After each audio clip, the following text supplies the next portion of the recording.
j'appelais tous les bleds qui apparaissaient dans Google Maps. J'appelais les mairies. Bonjour, je suis humoriste, est-ce qu'il y a un service culturel? Et je répétais chez moi et c'était atroce. J'ai appris des pans de texte pour Y que j'ai eu envie de jeter. J'ai la chance maintenant de jouer devant des salles pleines. Et ça, c'est cool. Au niveau, tu vois, au niveau protocole expérimental, c'est cool parce que déjà, tu peux pas dire ah, c'était vide.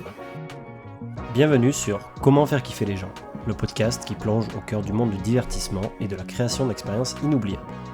Pour vous inspirer, j'interviewe des artistes, entrepreneurs et créatifs derrière les événements, concepts, spectacles et lieux originaux afin de comprendre comment ils en sont arrivés là, en apprendre plus sur leur quotidien et leurs astuces pour créer des moments qui font vibrer les gens.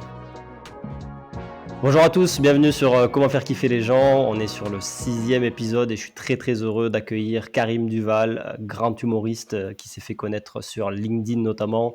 Il en est à son 3e, si je ne dis pas de bêtises, 3e spectacle Entropie en ce moment, au moment d'enregistrer, octobre 2023, qu'il est en train de rôder à Lyon. Et on est là aujourd'hui pour parler de sa carrière, de comment il a fait pour en arriver là, comment il écrit, comment il s'inspire pour justement vous faire kiffer, vous public. Ça va Karim? Ça va bien.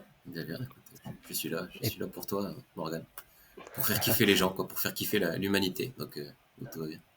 Bah parfait, alors c'est l'objectif. Je me permets de te représenter pour arriver directement sur un sujet qui nous intéresse, c'est que pourquoi et comment tu as commencé l'humour. Allez, vas-y. Donc, est-ce que ma lecture de Wikipédia est bonne? Ce Donc, moment Karim gênant où Duval. tu vois ta bio défiler. Je sais que je ne lis jamais mon Wikipédia, donc je vais le découvrir avec toi. J'aime pas Ah, faire ce truc-là. je l'ai peut-être modifié moi-même, hein, du Bah coup, écoute, vas-y, c'est pas. invente-moi des étapes de vie, c'est pas grave. Non, on va faire ça court. Karim Duval, né en 1981, donc 42 ans actuellement, à Fès. Enfin non, à Aix-en-Provence, mais tu as grandi à Fès. Tu Au as un Maroc. père qui est voilà, marocain, enfin franco-marocain, avec du coup une profession prof d'anglais, c'est ça, donc pas mal de multilinguisme. Une Ouais. mère chinoise, c'est ça? C'est ça. Voilà, on est bon.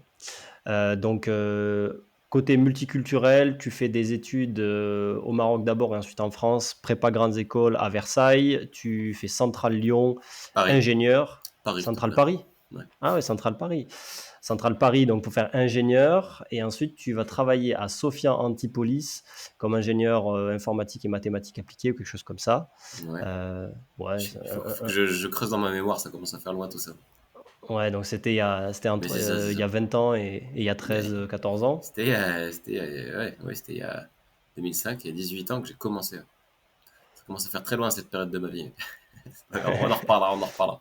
On en reparlera. Donc voilà, ingénieur, c'est ça qui nous intéresse. Et ensuite, boum, découverte, ou peut-être pas découverte, mais ça c'est une de mes questions du théâtre, de l'humour, de faire rire les gens. Et ensuite, du coup, changement un petit peu de vie pour devenir justement humoriste, stand-upper, ou en tout cas comédien à temps plein, avec tout ce qui s'ensuit, des spectacles, des vidéos YouTube, des livres. Du coup, on en parlera.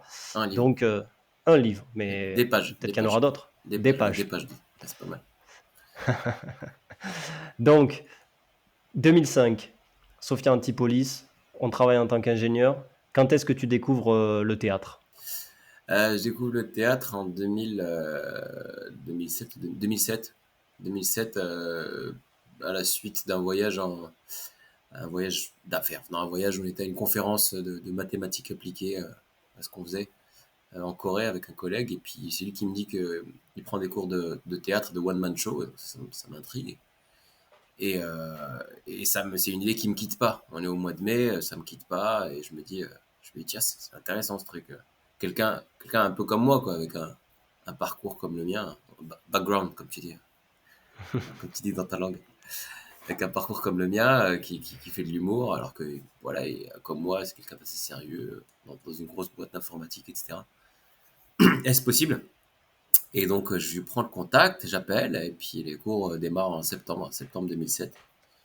C'est Et en fait, c'est artiste anti-bois, c'est ça? artiste Artiste anti-bois anti-bois associé. associé théâtre à AT, chez Corinne Casabo, qui est une dame extrêmement créative, qui a toujours donné des spectacles qu'elle créait elle-même et puis qu'elle a tourné un peu partout dans le monde. Elle a vraiment une belle vie de clown, une super comédienne. Et donc du coup, en fait, c'était assez naturel chez elle de présenter des spectacles qu'elle écrivait elle-même. Donc en fait, elle encourageait la démarche d'écrire.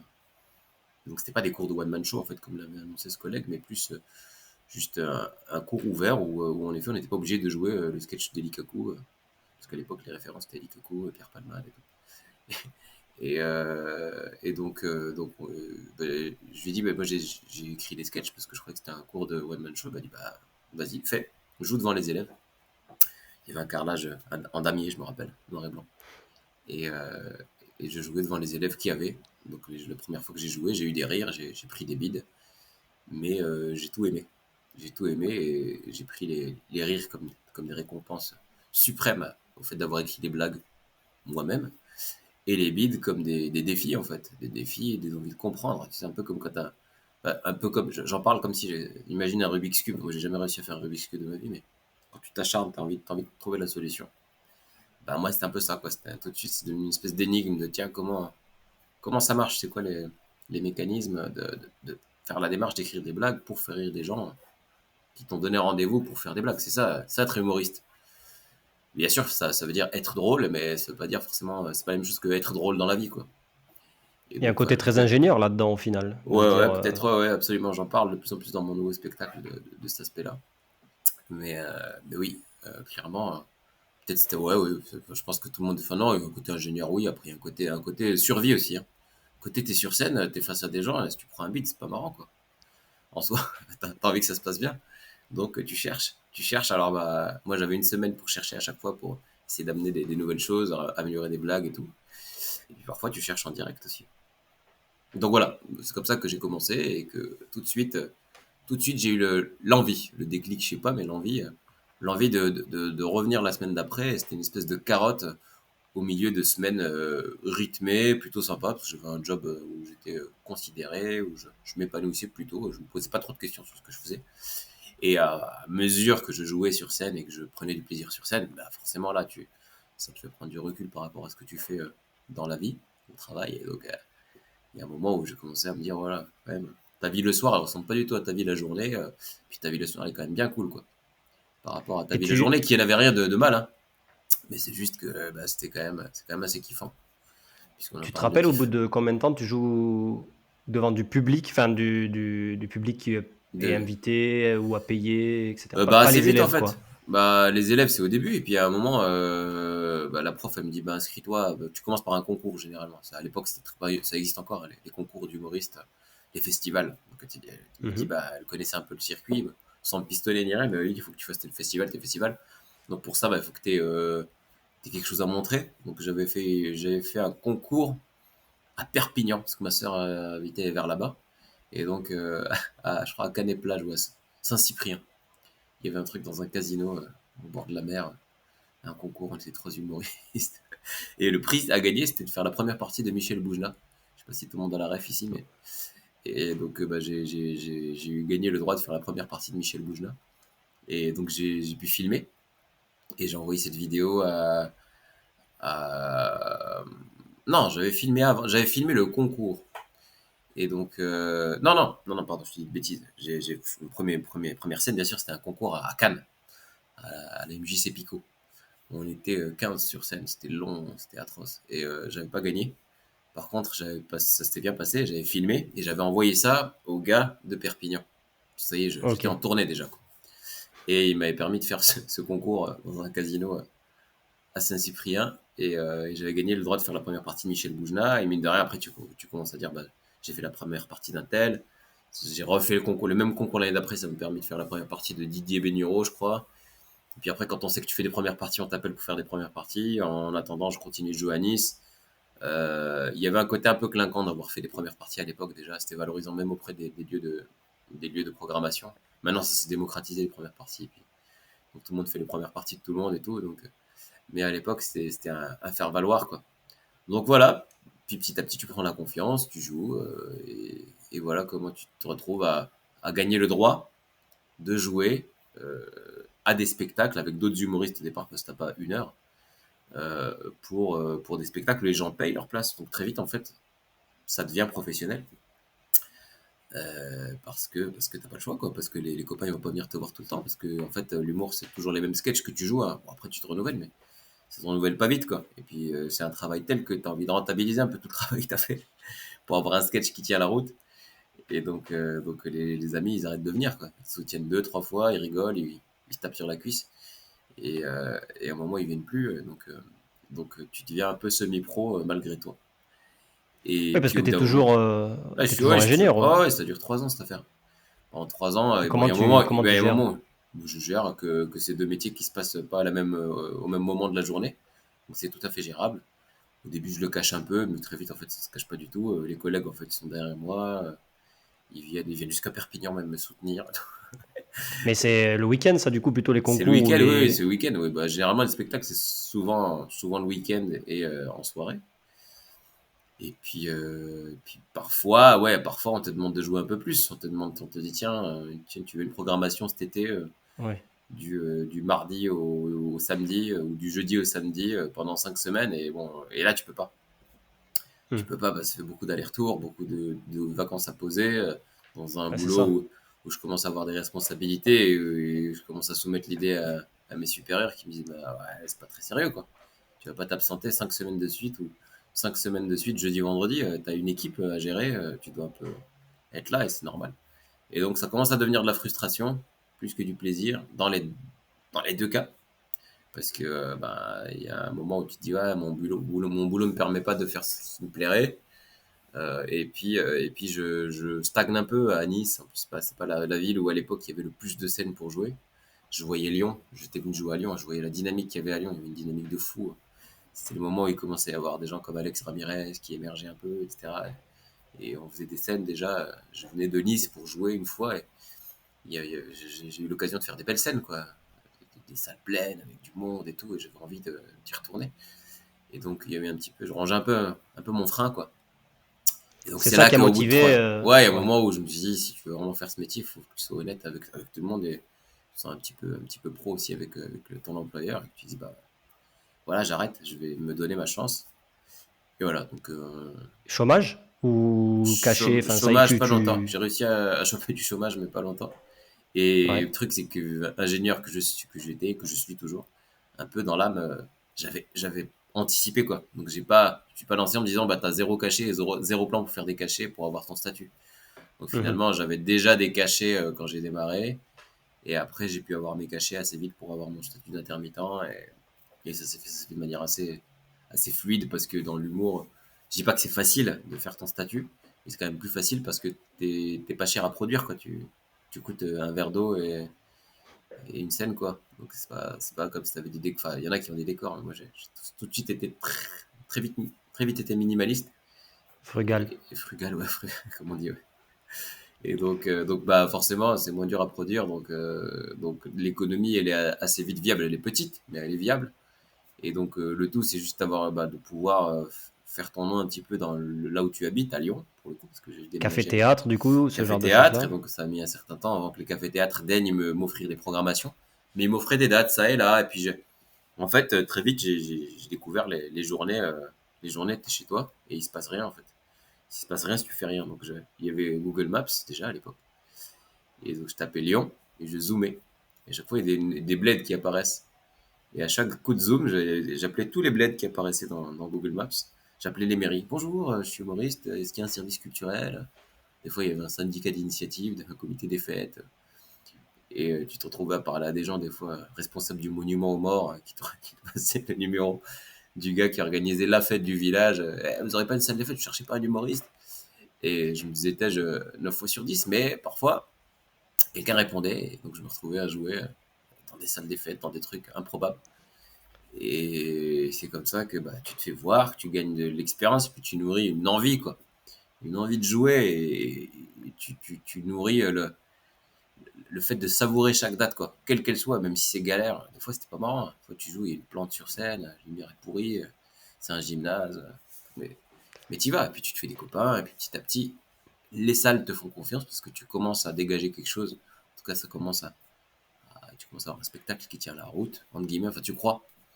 Mais en tout cas, Parce que là tu as un spectacle à cette période-là, tu travailles ouais, avec j'ai une qui heure, une heure, c'est une toi heure et qui fais quart ta de propre. sketch. Au moment Ouais, où ok. j'arrive, je fais ma propre mise en scène parce que j'ai quitté Nice et j'ai envie j'ai envie de changer le spectacle parce que j'ai envie de raconter. Maintenant, je peux assumer le fait d'avoir lâché mon boulot d'ingénieur. Et donc, j'ai envie de raconter ça. Alors qu'avant, je l'assumais pas, je le racontais pas trop et je me cachais derrière des personnages et la musique. Et donc, je commence à avoir un spectacle où j'ai envie de commencer à raconter ça et puis raconter mon métissage. À l'époque, c'était le Jamel Comedy Club et tout le monde me disait, putain, t'as quand même un nom, un prénom et une tronche qui vont pas ensemble, quoi. Faut que tu racontes ça. Et je l'assumais pas à l'époque, je sais pas pourquoi je racontais pas trop ça.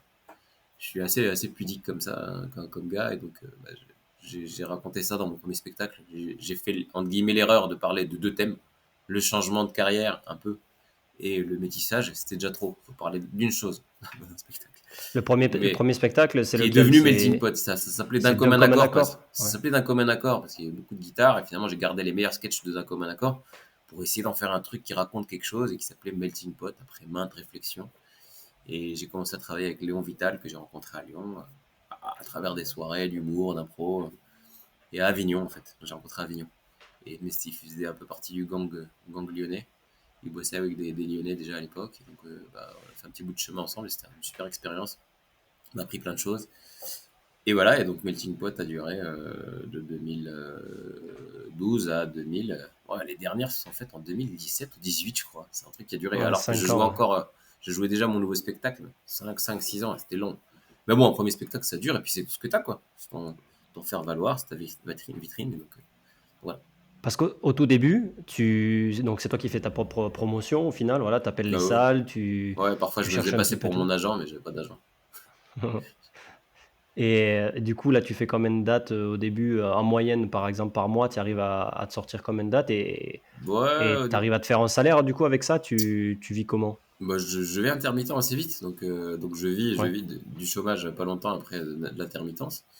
Et donc, vu qu'en fait, moi, je faisais partie de ces ingénieurs, comme beaucoup d'ingénieurs, qui ont une vie assez rangée, assez tranquille. J'avais pas une vie très dispendieuse. Donc, en fait, j'ai pas changé de mode de vie, même si j'ai baissé en salaire. Je découvrais une ville qui était nouvelle pour moi, Lyon, une dynamique, un métier dans lequel je m'épanouissais. Et je faisais, je sais pas, non, je faisais pas mal de dates. Je faisais bien 4 5 dates dans le mois. Donc, assez vite, j'ai pu faire mon statut.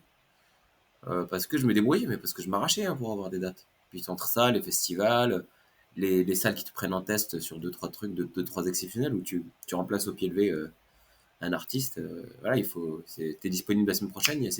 Voilà, ok, j'y vais. J'y vais, tu joues devant le tout venant. Et donc j'arrivais, j'ai jamais eu l'impression de pas jouer. Hmm. Et chaque C'est date quoi, était une porte ouverte vers une autre date. À chaque fois, une date en amène une autre, etc. Et donc, il n'y a pas vraiment de c'est quoi comédie le club modèle à l'époque. économique? Ah, vas-y, pardon, fini, Il n'y avait excuse-moi. pas vraiment de comédie club à l'époque. Le modèle économique, quand tu es intermittent, il est simple. Hein, tu joues, tu fais des cachets sur la base de ce que tu peux te payer, à partir de ce que t'apporte la recette. Et D'accord. Mais au parfois, début, par exemple, tu vas dans un café-théâtre ou quelque chose comme ça, il c'est y a eux qui te donnent un plein cachet de, fixe il y a plein de types de ou... contrats. Non, non, c'est pas, enfin, en gros, c'est pas intéressant, mais en gros, tu récupères une recette via une structure qui te fait un salaire, ce qu'on appelle un cachet, et tu scores 12 heures. Et il faut faire 507 heures au total pour avoir le droit d'être intermittent. Et parfois, c'est pas un café-théâtre, donc c'est pas un partage de recettes, c'est une mairie qui va t'acheter ton spectacle à un prix fixé. Généralement, c'est des sommes plus conséquentes que quand tu partages la recette avec un café-théâtre. Et, euh, et c'est comme ça que j'ai pu ouais, bah, me payer quoi, à chaque fois. Hmm. J'ai rarement joué gratuitement, sauf si c'était voilà, intentionnel pour une association ou autre. Mais généralement, on m'a appris à pas jouer gratuitement, à pas se brader, parce que bah, ça fait que les gens s'engagent en fait à venir assister à un spectacle. Eux-mêmes payent. Toi, tu as l'impression d'être pro, et puis tu fais pas ça gratuitement, c'est un métier. Et donc assez vite, j'ai gagné ma vie correctement Ok. pour, euh, pour faire ce qui me plaisait, donc c'était cool. Là, donc on est en 2011, 12. 2000, ouais, 2012. Et après, en jouant pas mal, en faisant le festival d'Avignon, en rencontrant des gens, là déjà, on se basculait dans une dynamique où tu es dans un métier. En attendant, j'avais fait pas mal de concours, donc les professionnels me connaissaient un petit peu. Et puis là, 2014, donc troisième Avignon déjà. 2014, j'ai eu l'occasion d'aller jouer à Paris. Parce que ça y est, il était temps d'aller se montrer à Paris. Donc je joue au Feu de la Rampe, un petit théâtre de 60 places qui sent l'urine, qui sentait, parce qu'ils l'ont retapé depuis. Ça s'appelle Les Enfants du Paradis maintenant. Et, euh, et je joue là-bas et je fais des rencontres, notamment avec mon manager, Mathieu Clé, avec qui je travaille toujours et avec qui on a installé une relation durable.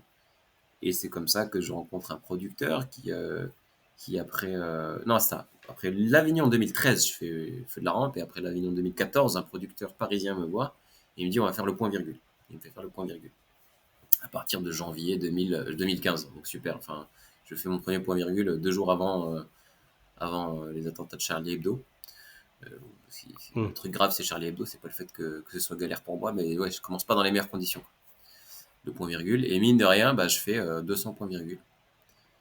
Et donc, bah, mine de rien, tu rencontres des gens, puis tu joues un spectacle, tu le fais grandir, puis tu te lasses, puis tu as envie de raconter d'autres choses, et puis tu te rends compte que ce métier-là, c'est une question de renouvellement et pas de ronronnement.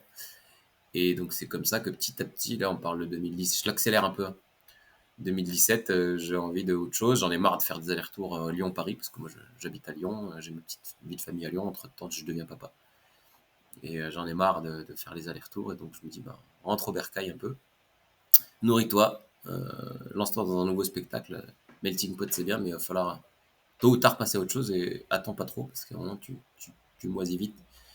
Internet arrive, tu vois que les gens se renouvellent de plus en plus, font du contenu sur Internet. Enfin, le métier change, hein. Et c'est de moins en moins un métier où tu as un gros producteur qui finance un artiste et qui le pompe jusqu'à la moelle. Et le rapport de force inverse petit à petit. Et donc avec Internet, bah, moi je découvre qu'il y a moyen de faire des choses. Je suis en retard et je découvre qu'il y a LinkedIn. Et je découvre que en fait j'ai pas tout à fait raconté mon parcours, j'ai pas tout à fait assumé ce que j'étais, parce qu'un ingénieur c'est pas très drôle sur le papier. Donc tu confonds un peu comique et humoriste et le fait de raconter des choses sur scène. Et en fait non, c'est tout à fait intéressant de raconter ton parcours, quel qu'il soit. Et donc je me dis, bah tiens, c'est peut-être le moment de commencer à ressortir ce jargon. Et puis je me rends compte que je suis assez à l'aise avec ça, et que mêlé à un peu d'autodérision et de moquerie, et surtout le thème du sens au travail et des bullshit jobs devient démocratique. Je vois qu'il y a de plus en plus de gens qui font une reconversion, mais bon, un peu 4-5 ans après que je l'ai fait moi. J'ai déjà du recul par rapport à ça. Ça devient déjà quelque chose d'assez caricatural, et donc je me mets à décrire ce phénomène de changement de job, de carrière, de quête de sens, et ça donne naissance au spectacle Y, en parallèle de vidéos que je fais avec des entrepreneurs. C'est comme ça que je découvre sport dans la ville et entrepreneur dans la ville. Là, je suis dans leurs locaux, tu vois, typiquement. Et c'est un peu comme ça qu'on se connaît, d'ailleurs, qu'on fait connaissance, je crois. Bon, c'était un autre. Ouais, un autre contexte, C'était mais c'était, Belize, oui, enfin, oui, c'était Belize, mais l'université de c'est un Lyon, mais moment où, ouais, mais Belize, j'ai connu Belize parce que je m'intéressais à à l'écosystème des l'entrepreneuriat. startups. Et en fait, moi, j'allais voir des startupeurs parler et pitcher leurs trucs pour me nourrir, et pour nourrir des idées, des personnages, et puis des envies de faire des vidéos. Naïvement, j'arrivais avec mon iPhone. Mon iPhone, c'était pas un iPhone très avancé qui marchait pas très bien, avec très peu d'autonomie. Et je leur disais, on va faire des vidéos ensemble, bien sûr. Ça a arrangé les startupeurs, parce que les startupeurs, ils aimaient les plans gratuits. Donc, je leur proposais des mises en valeur gratos, et sauf que très vite, c'était plus possible, plus gérable. Donc, j'ai vite arrêté de faire ça. Et j'ai commencé à faire des vidéos facecam où j'incarnais des start-upers ou des gens du bullshitland.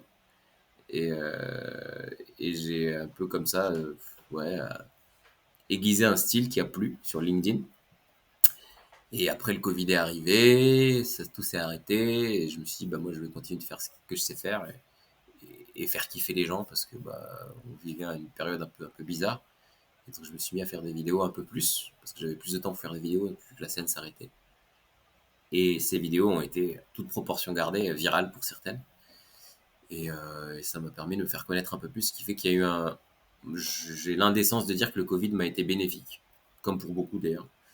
Parce qu'on dit souvent que ça a été dur, et ça l'a été pour beaucoup d'humoristes, beaucoup d'artistes.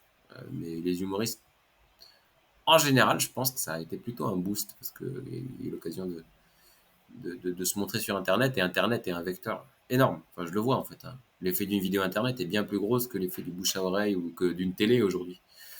Donc en fait, c'était l'occasion de se poser et de faire du contenu sur Internet. Et donc je suis sorti de la crise du Covid, ou en tout cas du premier confinement, avec au contraire un public que je ne connaissais pas, quoi. Je me disais, waouh, il y a des gens sur cette terre, quoi.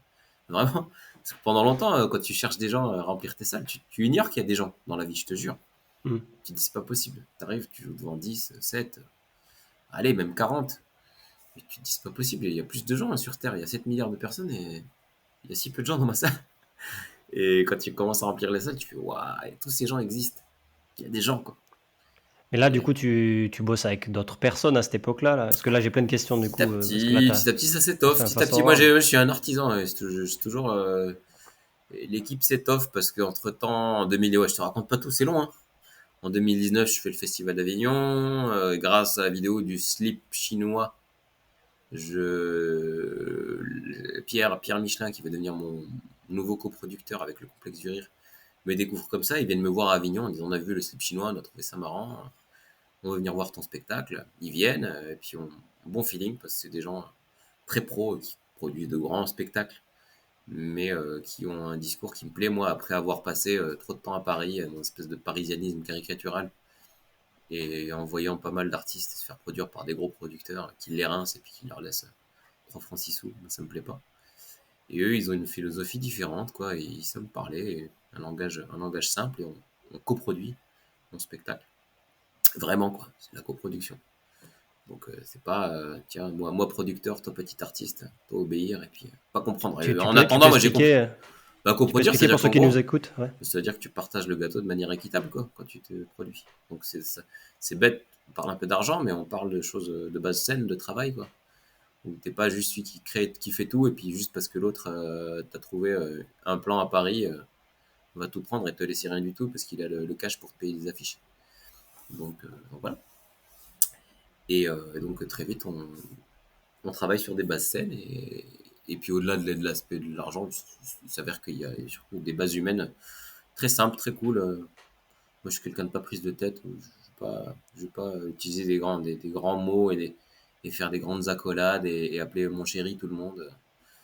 Et donc voilà, on travaille ensemble depuis. La crise du Covid s'est bien passée. On a survécu à ça et au contraire, on a eu la chance de pouvoir en faire des belles choses. Et donc, du coup, quand je sors du Covid, là, c'est bien d'avoir un producteur parce qu'il a ses entrées, il a une vision que tu n'as pas forcément quand tu es artiste et surtout quand tu as l'habitude de faire des petites salles. Et donc, eux, ils ont la dynamique et le réflexe de dire on va faire voir un peu plus grand, oser faire des choses un peu plus grandes. Et c'est vrai que moi, j'osais pas aller frapper à la porte de salles, ne serait-ce qu'à l'européen ou des salles plus grandes. Et eux ont eu, c'est toujours les mêmes discussions qu'on a. Moi, je suis toujours à dire ouais, non, mais attention, pas trop grand. Et eux, ils se disent non, mais si, il faut faire grand. Et un jour, voilà, il me disait pourquoi on ferait pas la dernière à l'Olympia, pourquoi on ferait pas la Bourse du Travail, pourquoi tu ferais pas telle salle dans telle ville, pourquoi tu ferais pas le Casino Barrière à Toulouse. Et donc, on a pu faire une belle tournée de fin de spectacle. Et ils m'ont aidé un peu à assumer un peu ce petit succès apporté par les vidéos, par Internet. Et donc, j'ai fait une belle tournée de fin de Y. Là, on parle de l'année dernière. Mhm. C'était cool, quoi. Donc, ça a amené une dynamique sympa. Et donc, ouais, j'ai une équipe assez étendue et Il y a avec qui qui, je du coup, m'entends. aujourd'hui, dans ton équipe? Bah, il y a encore un tour, il y a qui gère l'aspect prod du spectacle hors Lyon. À Lyon, je travaille avec le Complexe du Rire Production, qui détient le Complexe du Rire et qui produit des spectacles. J'ai mon manager qui m'épaule. Il y a Amiets Prod qui gère le volet entreprise. Bref, c'est un peu large, c'est un peu une nébuleuse, mais ça tient la route, c'est une espèce de société familiale. C'est quoi, Euh, c'est 6 7 personnes, quoi, à peu près, quelque Ouais, chose comme ça, autour de toi? ouais, c'est ça. Je travaille avec Bill, mon technicien. Enfin, 6, non, 6. C'est à peu près 4 structures avec plus que 6 personnes au final. Quand on fait des bouffes d'équipe, c'est plus, on parle plus de 15 personnes au total Ouais, impliquées au quotidien dans mes activités diverses. Donc c'est cool. ok. Moi j'aime bien aussi. Moi je suis un petit peu au milieu. J'ai gardé un peu cette casquette d'entrepreneur du début, du mec qui zoome sur des plans Google Maps pour trouver des villes. Donc, je fais plus de démarchage, mais je garde un peu cette étiquette. Ouais, et puis un peu, c'est les ingénieurs, ils aiment bien tout contrôler un peu. Donc je suis un peu la personne qui connaît tout le monde aussi et qui a le contexte et l'historique de comment se sont fait les choses. Donc, parfois, quand il faut mettre en lien des gens entre elles, je le fais, entre eux, je le fais. Et de plus en plus, maintenant, les gens se connaissent, et puis c'est assez fluide et je peux de plus en plus me concentrer sur l'artistique en ce moment. Je me fatigue pas avec des histoires de contrats ou de chercher des dates. Je sais qu'il y a des gens qui le font pour moi, que je suis serein vis-à-vis des tournées, etc. Et ça, c'est très agréable. Et je peux me concentrer sur le spectacle. Et quand je leur dis, je dois écrire pour le spectacle, pas de date ici, ils le respectent. Et donc là, en ce moment, je suis à Lyon à 100%, et je vais au boui-boui, je joue, j'ai réécrit, et voilà. Ok, du coup, si on va un petit peu plus on va retourner dans le passé, Ouais, parce qu'aujourd'hui, tu es en train de roder ton nouveau spectacle. ouais. Mais à l'époque, du coup, tu joues le premier, tu dois rôder aussi, tu dois voir si les blagues fonctionnent, en fait, tu peux prendre des bides aussi, entre guillemets. Ouais. Tu parles du Comment, en premier fait, spectacle? Ouais, ouais, là, on revient, du coup, il y a 10-12 ans en arrière. Voilà, ouais. Ok. Il faut que comme tu l'as dit, fasses rire. Mhm. Et comment tu t'assures que, justement, tu fasses rire? C'est une question con, mais en fait, Mais t'es jamais sûr. est-ce que tu as des astuces, un process en particulier? Comment tu t'inspires? Comment tu écris, tu vois? Encore moins à l'époque. Mais non, non, bah, tu t'écris et t'espères que ça marche, ça te fait rire, tu fais lire les gens autour de toi, ta meuf, tes copains. Et puis puis t'y vas. Puis si t'entends des rires et puis que ça rit et que ça rit de manière systématique comme aux endroits, c'est que tu commences à dire c'est drôle. Qui te dit Ok. Et là, tu prends des un notes, peu c'est ça? absolu. Tu prends des notes et après tu te rends compte que t'es pas une machine, donc c'est drôle, mais ça rigole pas pareil tous les soirs. Donc tu essayes de renforcer ton jeu, ton aisance sur scène. Tu prends des notes, oui et non. Après, les notes, c'est dans la tête. Il y a un moment, oui, j'en prends parfois, mais ça devient une obsession. Donc, tu pas besoin de prendre de notes, en fait. Tu sais très bien que tu es habité par ce que tu fais. Et donc, oui, oui, mais c'est un processus empirique je tente des trucs, ça fait rire. Puis je les fige quand ça commence à marcher bien. Puis à un moment, tu les figes tellement que tu les joues beaucoup. Puis tu sais plus pourquoi tu les joues. Et puis elles te font moins plaisir. Et ça se voit et ça marche moins. C'est un peu comme un fruit qui pourrit, qui Hmm. fait son cycle. Et donc, ben, là, tu te dis, bah non, il faut que je me donne un second souffle. Et tu te rends compte que tu as changé, que le monde a changé. Le monde change vite aujourd'hui. Et que tu as envie de raconter d'autres choses. Et donc, bah, il faut surveiller ça aussi. Mais ça, tu le sais pas au début. Au début, tu te dis, bah, j'ai un Et ça, spectacle. Ça. comment tu fais? Bah, Réseaux tu l'entends. sociaux, tu lis, Bah ouais, mais entre-temps, tu me demandes de parler des tout débuts. Il n'y avait pas les réseaux sociaux. Hmm. Donc, tout ça change. En fait, il n'y a pas de recette parce que le monde change. Là, j'écris ce spectacle pas de la même manière que j'ai écrit Y. Les raisons qui te poussent à le faire changent. Euh, Ta manière de faire change, tu changes parce que tu as pas la même maturité. T'as pas les mêmes réseaux aussi pour te permettre de tester de telle ou telle manière. Là, Entropie, le spectacle que je joue en premier, tu le sais, j'ai fait des lectures. Ben ça, Ça, tu faisais avant? ben non, je faisais pas parce que j'aurais demandé à des structures de me dire de me réunir 40 personnes pour que je puisse faire une lecture. Elle m'aurait dit t'es qui? Non, non. Donc, une lecture, juste pour dire à Enfin, en tout l'audience, cas, dans ma vas-y. tête, je me disais, elles vont me dire non. Alors qu'aujourd'hui, bah voilà, j'ai pu jouer, j'ai pu me faire un petit réseau à Lyon, qui fait que bah, quand j'ai dit, tiens, et puis il y a un public, qui fait que quand j'ai dit à des structures, tiens, je vais faire des lectures de mon spectacle, en fait, elles ont dit, oui, oui, trop cool, parce qu'on connaît ton travail et on sait que ça va plaire aux gens de venir écouter un texte pas prêt, lu. Et donc, j'ai Oui, pu c'est lu. m'offrir un mois de septembre où j'ai fait 6 lectures, 5 ou 6, 5 lectures de mon texte et arrivé au boui-boui le 1er octobre avec quelque chose qui était la matière à rôder et que je rôde encore. Mais c'est très très confortable d'avoir ça. Bah, j'avais pas ça à l'époque. Donc, Et comment tu faisais à l'époque? Tu répétais chez bah, toi ou c'était que la scène? je répétais chez moi et c'était atroce. J'ai appris des pans de texte pour Y que j'ai eu envie de jeter, qui m'ont donné envie de mourir le jour où je les ai faites pour la première fois, à la première représentation. Oui, parce que tu Parce que sais je les pas avais si ça va répétés, tu sais marcher pas. Et j'ai et répété tu. des blocs comme ça qui me faisaient marrer, moi, parce que tu crois que c'est bien. Et tu Ouais. te fatigues, tu transpires à apprendre par cœur des trucs, à les mettre en scène, seul, dans une salle. Hein. Parce que moi, j'ai horreur de jouer devant une personne qui, en plus, va tout de suite analyser ce que je fais tout de suite. Une ou personne, c'est pareil. Tu as l'impression de taper dans un punching ball vide. Et même si tu sais que c'est une répète, c'est très fatigant. Même si tu sais que c'est une répète et que c'est normal qu'il n'y ait pas de rire parce qu'il n'y a personne, c'est très fatigant. Ça te prend beaucoup d'énergie. Et donc, j'avais pas envie de revivre ça. Et donc, je me suis offert le luxe de pouvoir. Et déjà, même ça, c'est fatigant de lire un texte qui est pas marrant devant un public. Ça demande un effort, c'est une démarche. Mais déjà, c'est un luxe. Des gens hyper bienveillants qui font des retours, qui rigolent, qui rient pas, mais qui sont sympas, qui savent que tu es en train de tester, en train de faire des lectures. Ça n'a pas de prix, quoi. Et ça, bah voilà, et peut-être que je pense que j'ai pas eu l'idée de la lecture, surtout il y a 5-6 ans pour Y, parce que j'étais pas dans la même démarche, parce que les choses se font différemment. Et ça, là, c'est là que tu rejoins un peu le monde des entrepreneurs. Les gens aujourd'hui n'ont pas peur de tester un truc, de dire allez, je vais juste faire comment on appelle ça, du bêta testing ou quoi. Oui. ou présenter User test, ouais, ouais. user Enfin, test ou des produits minimaux comme ça, juste pour voir oui, du prototypage, tout du simplement, quoi. prototypage. Voilà, bah ça t'en prends conscience aussi petit à petit. Et t'en prends conscience en faisant des vidéos aussi. On t'en rend compte que, enfin, en tout cas, je me rends compte que moi, des vidéos où je me mets en scène avec 15 000 acteurs, des chants contre chants, des travelling et tout, ça me va pas. Donc, moi, je fais toujours des trucs très minimalistes. Ce minimalisme, je l'ai cultivé aussi. Et je le cultive. Et donc, bah, ça avait du sens de tester un spectacle de manière la plus minimale qu'il soit, c'est-à-dire lire un texte, quoi. C'est-à-dire déjà voir ce qui en sort en lisant, en mettant de l'intention de jeu parce que je lis pas comme un robot, que je suis pas une IA, mais en lisant, quoi. Oui, il y a de l'acting, quoi. Enfin, il y a Il y a un du minimum, mais la c'est ta de vraiment, la tu lis un papier blanc, quoi. Il n'y a rien, quoi. ouais. Il y a pas de lumière, il n'y a pas de mise en scène. Et là, oui, oui, c'est je dis un texte. Bon, non, il y a une interprétation, mais dans une salle, sans vouloir jeter la pierre au oui, oui, mais une salle pas belle, quoi. Pas, qui dégage pas des ondes très réjouissantes, quoi. C'est une cave, ouais. C'est une cave auquel ils ont infligé un crépi et un carrelage, mon gars. Plus, C'est fait exprès ouais, pour se ouais. concentrer sur l'humoriste, Ça ouais. fait l'âme du lieu et qu'il l'assume pleinement. Et avec un personnel qui joue le jeu, qui est dans ça, qui est dans le jus, et qui du coup va pas se dire salut, c'est super, on est au boui-boui.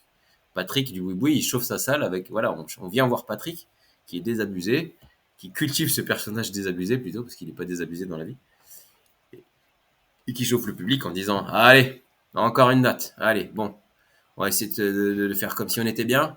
Ok, vous êtes mal assis, vous êtes assis sur des strapontins de RER, mais c'est pas grave, et on y va quoi.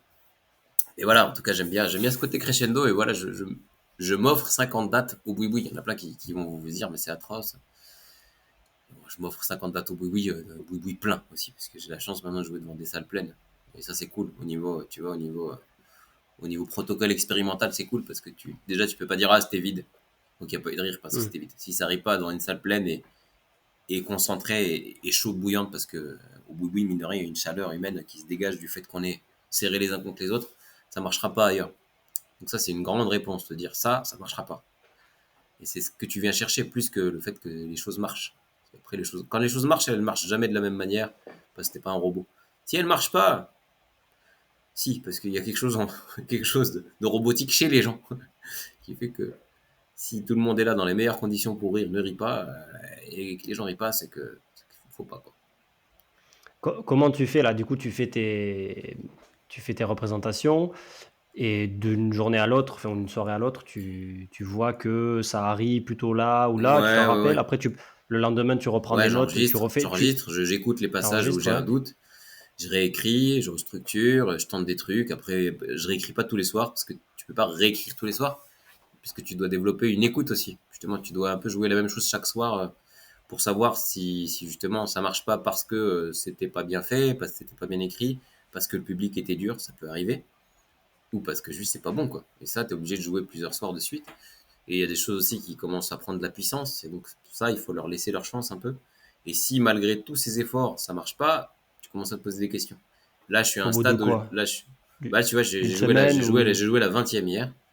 ouais. Et là, au moment où je te parle, où on enregistre ce podcast, je suis à un moment piégeux où ça marche. C'est-à-dire que les gens ne savent plus que c'est un rodage. C'est un spectacle où tu viens, tu rigoles du début à la fin. Mais bon, pour moi, c'est pas suffisant. Parce que ça rigole. C'est juste un Pourquoi? spectacle drôle. Bah, c'est un spectacle qui, à ce stade, ne raconte pas assez de choses. Doit avoir une identité, et puis doit être plus moi. Je, pour un troisième spectacle, il doit jouer sur des ressorts plus intéressants, des manières de faire rire plus intéressantes, plus creusées, plus longues. Quand je chope le public, je dois continuer à creuser, tirer un fil. Genre, voilà, c'est pour ça que je te dis, on n'est jamais les mêmes. Donc le processus, il est jamais le même parce que tes exigences changent. Moi, aujourd'hui, j'ai envie de faire rire en racontant des histoires ou en tirant des délires ou en allant sur l'absurde, en mettant des dialogues, en étant juste dans mon analyse de moi et moi vis-à-vis de l'époque. Et puis après, en utilisant les formes que j'aime utiliser, je les ai pas encore introduites, à savoir l'improvisation. Je commence à peine à en mettre un peu parce que je suis à l'aise avec le fait de Mmh. sortir du texte pour aller me mettre en danger, interroger les gens et puis me servir de ça pour nourrir le spectacle, faire vivre un moment unique. Donc tu vois comment faire kiffer les gens, pour revenir au thème de ton podcast. Un des grands trucs, c'est de se dire que tu vis un moment unique. Et les gens, oui, déjà en ce moment, se disent, bah, je viens voir un truc, un moment unique parce que je viens voir un truc pas prêt. Mais en plus de ça, ils sont contents de dire, je suis venu le soir où il y avait tel truc. Le gars avec le rire Hmm. bizarre, le gars qui faisait tel métier, le gars le jour où tu as testé ça, etc. Et donc, ben, l'impro contribue à faire vivre des moments uniques à toi et aussi aux gens. Donc, ça, j'aime bien. Mais j'ai pas envie de juste dire du mal des gens ou les chambrer puis rien en faire juste pour faire du contenu sur Internet, quoi. Il faut que ça nourrisse le spectacle aussi et que ça crée des rebondissements, des moments où tu dis, ah oui, tiens, notre ami là, tu vois, il y a un lien avec ce qu'il nous a dit et le texte que je suis en train de jouer. Et puis rajouter de la poésie, ouais, j'ai envie que ce soit beau. Et puis après, qu'on arrive à un truc avec un beau final, avec de la mise en scène, un minimum quand même. Je suis pas du genre à mettre 15 000 effets lumière dans mes spectacles, mais quand même qu'il y ait un truc un peu beau et que quand on viendra voir le spectacle plus tard, oui, ce sera à peu près les mêmes blagues, mais j'espère améliorer parce que bah, le spectacle va continuer de se nourrir, mais avec une dimension un peu plus belle aussi, un peu plus poétique. Un spectacle, pour moi, c'est pas une succession de blagues que tu testes en comédie club et au bout d'un moment, tu dis j'ai 1 heure de matos avec des transitions de raccro. J'aime beaucoup les spectacles de stand-up et ça me fait rire, mais les gars qui te disent je m'en fiche des transitions, oui. Et c'est vrai que j'ai envie de lui dire fais-moi rire et peut-être qu'il fera beaucoup plus rire que moi. Mais j'aime bien, moi, les spectacles où il y a une identité, où il y a un truc qui se tient, où il y a un propos, où il y a un titre, un thème, une promesse, et on te fait voyager, et tu sors de là, tu t'en souviens, en fait. Et c'est de ça qu'on parle. C'est un spectacle dont on se souvient. C'est pas une succession de blagues. Là, oui, oui, à ce stade, c'est un peu une succession de blagues qui commence à prendre forme et qui, j'espère, marque quand même un peu les esprits. Mais là, les gens sortent en disant ah, j'ai bien aimé ce sketch, ce sketch, ce sketch, quoi. Tu vois, j'ai fait rire, j'ai ri du début à la fin, et c'est déjà énorme parce que c'est la promesse, c'est quand même de venir voir un humoriste, hein. Je suis en train de te dire, j'ai envie de faire avoir un truc où les gens sourient, ont vécu des choses, des émotions fortes et ont entendu un propos intéressant, quoi. J'ai envie que ça marche, j'ai envie que ça rigole. Mais une fois qu'on a cette base, il faut que ce soit un peu plus que ça, quoi. Donc tout ça, ça prend du temps. Et c'est pour ça que 50 dates de rodage, ça me choque pas. Je crois que c'est Cavana qui disait qu'il faut 80 dates. Donc Cavana qui a quand même une culture du show et du rire avant tout, hein. Il faut bien 70, 80 dates avant de se sentir à l'aise. Il faut sentir un spectacle. C'est le jouet qui va t'accompagner 5 ans après ou 3 ans. C'est le truc qui va. C'est ton habit, quoi. C'est ta boîte, quoi. Oui, C'est c'est ton ta vie, c'est tout, travail quoi. pour faire le Ouais. lien avec. C'est ta vie, c'est ce qui va, je pense, déterminer aussi le contenu de ce que tu fais sur Internet. Raison pour laquelle je fais pas grand chose en ce moment. Parce que j'aime pas faire du contenu pour du contenu et faire des choses plus parce que l'algorithme ou parce que j'ai envie de faire des choses qui sont cohérentes avec ce que je fais, quoi. Et donc j'attends et j'attends de voir un peu où ça va me mener. Et c'est assez agréable de se dire bah je suis maître de ce que je fais, mais je suis aussi un peu la matière de du spectacle. C'est-à-dire que le spectacle aussi me guide. Il y a une espèce de jeu entre le spectacle et moi en ce moment. On se Hmm. forge mutuellement. Je le forge, je le façonne. Il me permet de me découvrir, de découvrir les thèmes que je veux aborder et qui vont déterminer ce que je vais faire en dehors de la scène. Et c'est ce que j'aime bien dans ce métier, c'est l'aventure, quoi. Tu sais pas vraiment où te mène à chaque fois un processus créatif. Il mène à un spectacle, mais c'est pas une fin en soi. Le spectacle, c'est comme un scénario, quoi. Après, t'en fais ce que tu veux et ça t'ouvre des portes et tu vas toucher une personne, un producteur ou que sais-je, ou telle personnalité qui va être là tel jour et qui va dire bah tiens, j'ai un projet, tu m'as touché parce que tu parles de ça, viens. Je sais pas, peut-être ça va pas se produire, hein. J'attends Hmm. rien. J'attends rien, mais je sais que d'expérience, si je dois résumer ce qui s'est passé sur les 12 dernières années ou 15 dernières années, c'est que chaque date, c'est une porte ouverte. Il se passe toujours un truc. Alors peut-être maintenant, pas à chaque représentation, parce qu'à l'époque, si chaque représentation ouvrait une nouvelle représentation, mais je sais que chaque fois, tu ouvres des portes, en fait. Et ce métier, c'est que ouvrir des portes pour la suite, pour faire en sorte que ce métier dure, en fait, et que tu puisses le faire encore et encore, à chaque fois de manière différente, parce que l'époque change, tu changes. Et voilà. Ok, très intéressant tout ce que tu viens de dire. Moi, j'ai une question du coup sur ton process d'écriture et d'inspiration. Du coup, tu fais comment? Tu te poses le matin avec un café, t'écris 2 heures, pas de téléphone, J'aimerais tellement pouvoir ça faire ça. vient comme ça. J'aimerais pouvoir. Orelsan, dans son documentaire, disait qu'il prenait des notes tout le temps sur son téléphone. Tu sais, Ouais, il a un ouais, bien Apple sûr. Notes énorme. Ouais. Comment tu fais, toi, pour dès que tu vois un truc dans la rue, tu Bah, te dis, tiens, ça peut faire une blague? Ou il n'y a pas tu de fais pas comme recette. ça? Longtemps, Bah, longtemps. ta recette, quoi. Enfin, tu vois, toi, comme t'as fait, quoi. Bah, comme tu fais. la recette, il y a pas vraiment de recette, mais si, bah, en fait, c'est juste, déjà, c'est de se dire que c'est pas en t'astreignant à te mettre devant une feuille blanche chaque jour que tu vas trouver des idées. Euh, Même là, je change, tu vois, parce que moi-même, mon cerveau change. J'ai des idées de blagues qui me viennent quand elles viennent, quand je marche dans la rue. Souvent, d'ailleurs, c'est quand je travaille pas, quand je décide de pas travailler ou quand j'ai pas décidé de travailler que ça vient. Je vis des choses, j'ai des enfants, je rencontre des gens. Donc, tu nourris de ça. Je lis des articles pas drôles, ou des essais, ou des romans qui me touchent. Et à chaque fois, bah, ça fait des connexions. Donc, tu t'envoies des idées de petites choses drôles que tu trouves drôles, qui pourraient être drôles, mises dans un certain contexte que tu ne connais pas au moment où tu les trouves. Ça, c'est vraiment le minimum. C'est des vannes, quoi. C'est Mm. de la micro-création. Parfois, tu as des idées de sketch et là, bah, là, il faut prendre un peu plus de temps pour le mettre en forme. Généralement, quand j'ai une thématique que j'ai envie d'approfondir, moi maintenant, ce que j'ai besoin de faire, c'est me déconnecter. Donc, j'éteins mon téléphone et je le laisse à la maison. Mais il faut qu'il soit éteint. Et je vais au café avec mon cahier et un crayon. C'est toujours les mêmes crayons papier d'ailleurs que j'ai collectionné dans l'hôtel où j'allais quand j'allais jouer à l'européen. Je fais 25 européens, donc j'ai 25 crayons. Et donc à chaque fois que je vais au café dans mon quartier, je laisse de la sciure de crayons que je taille. Et j'écris là pour le coup sur du papier. Parce que je me disperse trop, j'en parle dans mon spectacle actuel. Je n'arrive pas à rester concentré ne serait-ce qu'un quart d'heure, quoi. C'est terrible. Ouais, Ça, j'avais c'est un peu pas, pareil pour j'avais moi. pas cette maladie il y a 5 ans. J'arrivais à me concentrer. Bah, aujourd'hui, je peux pas. Je me prive de ça. On a un surplus d'infos, hein, on a un surplus Ouais, d'infos de partout, d'infos, les de réseaux tentations, de sociaux, des trucs, de trucs. sollicitations. Et donc, du coup, maintenant, j'écris comme ça quand il s'agit de faire grossir un peu le truc, quand il s'agit de tenir quelque chose de cohérent. Typiquement, quand je dois écrire une chronique France Inter ou une vidéo, je m'isole et j'écris sur papier. J'ai les idées, j'ai la matière, et là, après, bon, je la mets sur un doc de manière brute. Et là, je donne forme aux phrases. Et là, tu commences à avoir des résonances plus autour des mots, pas que des idées. Mais c'est intéressant parce que avant, j'écrivais beaucoup à base de jeux de mots, etc. Là, il y a très peu de jeux de mots dans mon spectacle. Les mots sont importants pour faire résonner des blagues et des idées. C'est pas des jeux de mots. Et ça, c'est cool. C'est un peu le côté calembour, c'est bien, mais faut pas trop en abuser. Et donc, j'aime bien parce que j'ai des idées, des vraies idées de trucs, soit de fond, soit comiques, des situations. Chose que j'avais pas avant, parce qu'avant, j'étais beaucoup le nez contre la feuille face à mon document Word. Et les mots, amener les mots et la tentation du jeu de mots. Et ça te faisait faire des digressions inutiles et un peu immatures, quoi. Hmm. Et je dis pas que c'est mal, un jeu de mots, mais il faut vraiment que ce soit bien senti, quoi. C'est un peu le coup Donc, d'estocade. est-ce que tu dirais qu'aujourd'hui, tu te laisses plus de temps à t'inspirer, enfin, tu vois, à consommer du contenu, donc tu te parlais de livres pour enfants, de romans, etc., qu'à l'époque? Des livres pour enfants, j'ai dit T'as- ça.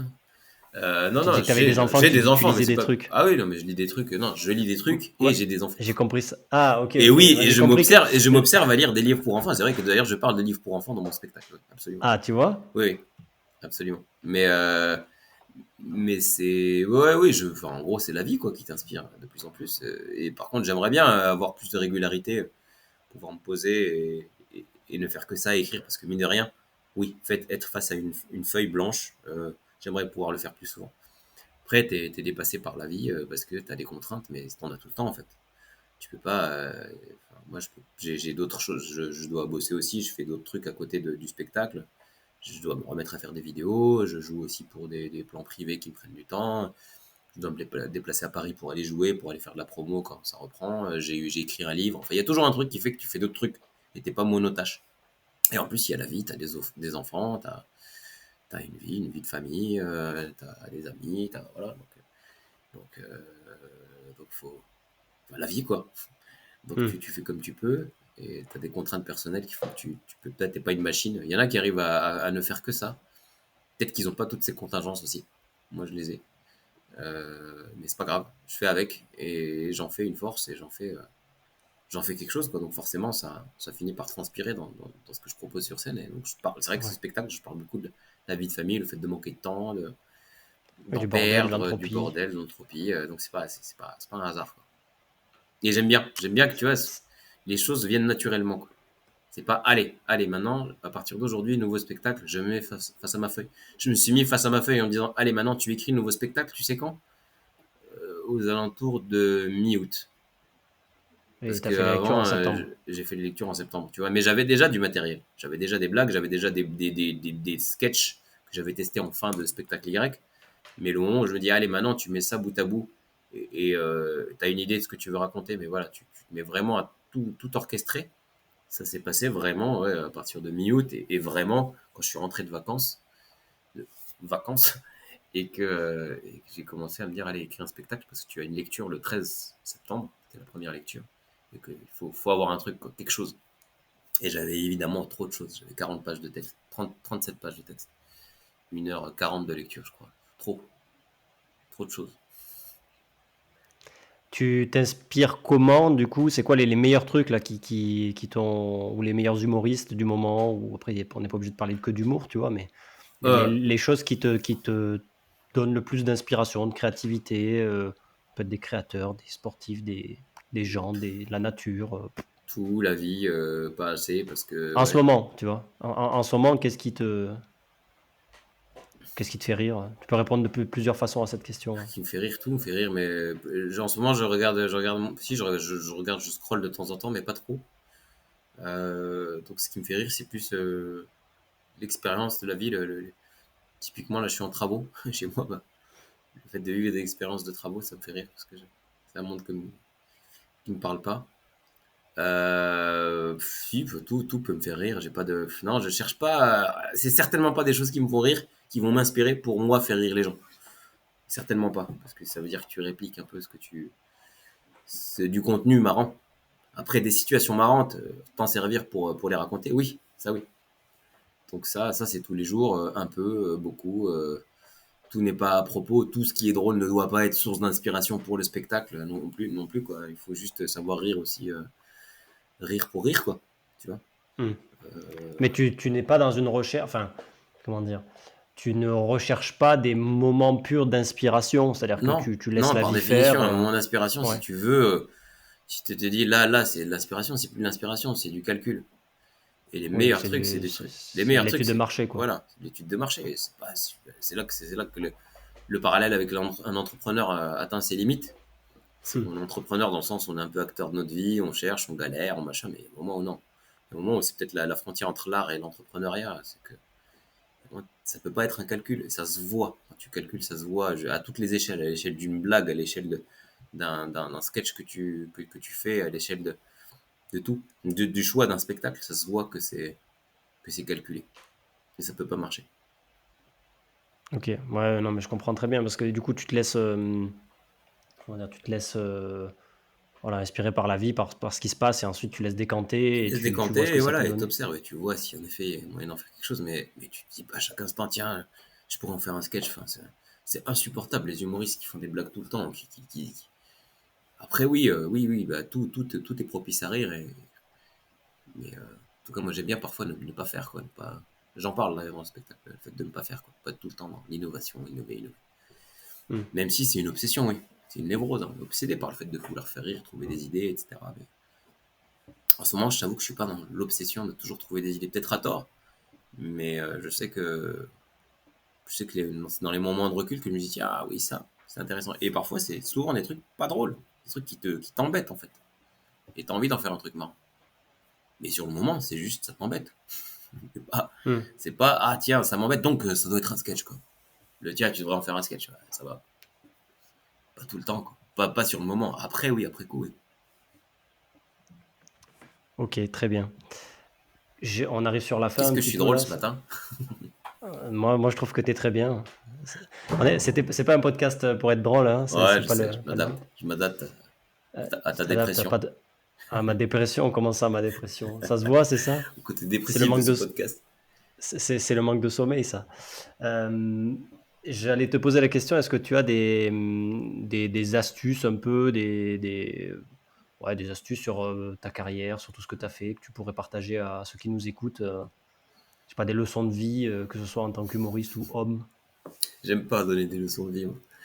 J'ai pas tous ces trucs-là, donc non, des astuces, j'en ai pas, à part dire enfoncer des portes ouvertes, fais ce qui te plaît, j'en sais rien. Ouais, Non, franchement, des trucs sur lesquels tu as changé peut-être, tu me vois, de tente se pas dire de avant devenir j'étais comme coach. ça. Ouais, j'ai changé, ben non, mais je pense que j'ai dit des choses déjà là qui peut-être peuvent peut-être inspirer je ne sais qui, j'en sais rien, mais enfin juste en livrant ma manière de faire et de voir les choses, mais Hmm. ouais, parfois ne pas calculer, c'est bien. Pas être obsédé toujours par l'intérêt tout de suite de faire quelque chose de la moindre expérience, oui, tout est expérience, mais voilà, c'est pas la peine de vouloir en faire un produit fini à chaque fois. Ouais, pas tout optimisé, quoi. Non, pas tout optimisé. Pourtant, Dieu sait si c'est justement ce dont je parle dans ce spectacle, c'est que l'entropie, pour parler de l'entropie, il y a toujours ce duel entre l'entropie et l'énergie utile. Parce que l'entropie, c'est quoi? C'est la perdition, la dissipation d'énergie. Quand tu conçois un moteur, c'est la prise de conscience qu'un moteur parfait qui ne gaspille pas d'énergie, ça n'existe pas. Voilà. Et par définition, il y a toujours de l'entropie. Donc c'est pour ça que c'est une grandeur qui est toujours positive et croissante dans certains cas. Et donc il y a de l'énergie utile. Donc, et c'est un peu le pendant de l'ingénieur qui veut être optimal, toujours faire des trucs utiles, participer, contrôler l'évolution de ce monde, etc. Et puis il y a le côté que tu contrôles pas, c'est que la vie est faite de pertes. On meurt tous. On, on se désagrège. Tu peux faire un moteur, il y aura toujours de la perte d'énergie. Alors tu pourras réduire ces pertes-là, mais il y en aura toujours. Et il faut jamais oublier qu'on est imparfait, quoi. Et donc cette imperfection-là, moi je la cultive. Je suis un ingénieur très imparfait au point d'être devenu humoriste et qui crée un spectacle peut-être un peu comme il crée un système, un moteur. Tu vois, en ce moment, je suis en train de faire grossir le côté moteur à quatre temps de l'humour. J'ai une idée, j'en fais de l'humour, ça crée une pression en toi et ça crée un rire. J'aime bien ce côté. Ah, c'est intéressant. Mais c'est un moteur très imparfait et pas optimal du tout. Et donc, à la fois, je suis optimum du fait de mon parcours de premier de la classe, d'avoir été un ingénieur et de quelqu'un qui, quand même, si, est beaucoup dans l'anticipation, la planification, etc. Mais avec un côté un peu éclaté, quoi. Un peu pas parfaitement optimal. Et à l'arrache et dépassé par la vie et le quotidien. Et donc, ça donne une espèce de truc marrant, quoi. Et donc, finalement, l'humour, ça me va parce que c'est peut-être le seul endroit où les deux choses sont conciliables en toute légitimité et c'est peut-être presque souhaité, quoi. C'est le clown blanc et l'Auguste, quoi. C'est l'éternel duo entre celui qui essaye d'être sérieux et de sauver la face et puis le mec derrière pour qui tout est cata, quoi. Bah, tu t'es raconté comment ça s'est passé ce matin, quoi. Tu m'as dit, est-ce que tu as des écouteurs? Non, j'en ai pas. Ok, t'as un téléphone? Ouais, ok, alors je branche mon téléphone. Sauf que déjà, il fallait Il n'y a plus de place, ça installer marche ton appli, pas. là, Riverside, je connais pas, moi. Donc, je l'installe, bien sûr, j'ai pas de place sur mon téléphone. Et voilà, ça marche pas. Après, voilà, on se branche, il y avait une lumière pas belle, je sais pas comment l'éteindre. J'étais pas assis droit, enfin bref.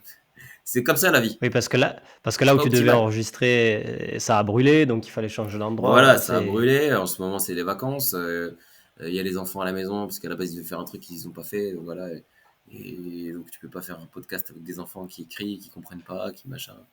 Et donc, voilà. Donc, voilà comment c'est vite une cascade d'aventures, tu vois. On pourrait en faire un sketch.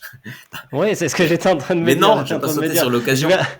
Non, parce je vais que. aller te voir au boui-boui dans 2 semaines et je vais retrouver la même situation. Oui, j'ai enregistré un podcast. Non, par contre, en parlant, je me rends compte que ça m'aide à mettre des idées sur des choses que je suis en train d'essayer de raconter et de mettre en forme, tu vois. Donc, j'aime bien ce format podcast parce que ça te fait dire des choses sérieuses et tout part de choses sérieuses qui sont et le fait de les mettre en mots, de parler avec toi, bah, tu vois, ça fait que bah, ça va m'aider à les figer. Mais c'est On- déjà on- des choses autour desquelles je tourne depuis longtemps. Et j'ai pas fait de podcast depuis un moment. Et le fait de parler, de prendre un temps juste minimaliste, il y a juste un écran et on parle, ça me permet de les figer. Tu vois, cette histoire de clown blanc et d'Auguste, ça fait longtemps que j'en parle dans les podcasts. Et là, bah là, peut-être que ça a un sens par rapport à ce que je suis en train d'essayer de mettre en place pour donner de l'épaisseur au spectacle. Tu vois. À un moment où l'exigence n'est plus juste de faire des blagues, mais de donner une âme, une identité, une force au spectacle qui va faire que c'est moi et pas un autre. Et ben, c'est là, c'est le moment. Et tu vois, donc là, ça m'aide. Donc merci. Bah, de rien, on parlera Merci de la pour ce moment commission après créatif en malgré off, du lui. coup. On parlera des royalties après. Très cool, on arrive sur la fin.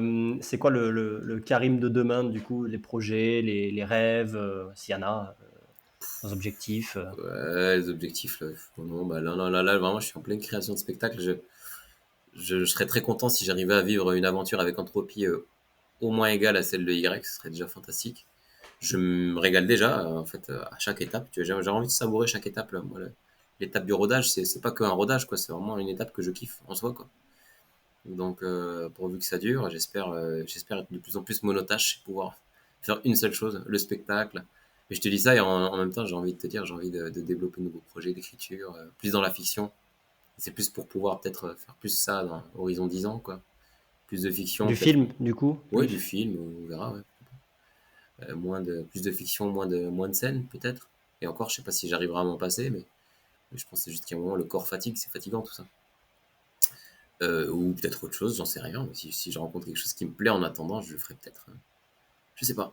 Honnêtement, je suis pas du genre j'ai pas des rêves. Honnêtement, peut-être un peu cynique de dire ça, mais j'ai pas de, je me lève pas, je rêve pas de choses en me disant, ouais, je me vois comme ça dans 10 ans.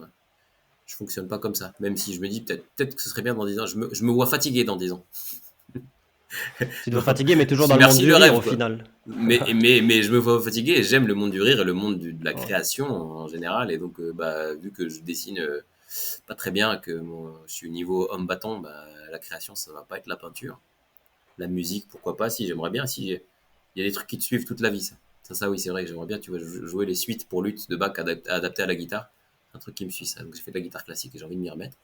Ça, pourquoi pas, mais c'est pas un objectif pro, c'est un objectif personnel. Mhm. J'ai pas envie de me dire, tiens, du coup, si t'arrives à les jouer, tu vas faire des concerts. Non, j'ai juste envie de réussir à faire ça. Mais c'est des objectifs personnels comme tout le monde en a. Donc non, j'ai pas de projet, si ce n'est ouais, peut-être après une fois que le spectacle sera en place, oui, ouvrir des portes et voir à quoi ça me mène pour pouvoir être monotage, c'est-à-dire juste aller jouer le spectacle et à côté de ça, en projet d'écriture, avoir un truc sur lequel me focaliser. Ça j'ai envie. J'ai des projets en cours, vraiment signés même, sur lesquels auxquels j'aimerais consacrer plus de temps. Ce serait déjà pas mal, notamment l'écriture d'un long métrage. Mais bon, j'en parle pas trop parce qu'en ce moment, j'en fais pas. Et avant d'en parler, je vais faire. On verra. C'est Ce serait déjà sage. pas mal.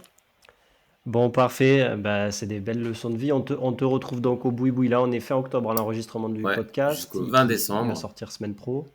Au 20 décembre Jusqu'au 20 décembre. 2023 Ouais, c'est au ça, Boui Boui. absolument. Et tournée en 2024. Il y a les Tournée premières tranquille dates. en 2024, quelques dates de tournée qui s'étoffent un peu, mais gentiment, avec une programmation à Lyon. C'est toujours en café-théâtre, mais en dehors de la cave, au complexe du Rire, tu vois.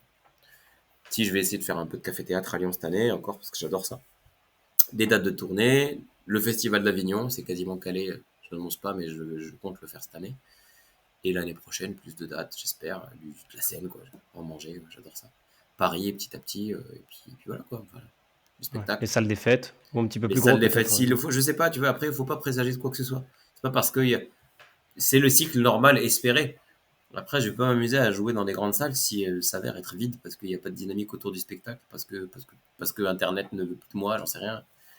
Donc, petit à petit, tu vois, c'est pour ça que c'est peut-être l'incertitude du monde avec ce qu'on a pu vivre et les horreurs qui sont en train de se produire sur la planète en ce moment qui font que je me projette pas, quoi.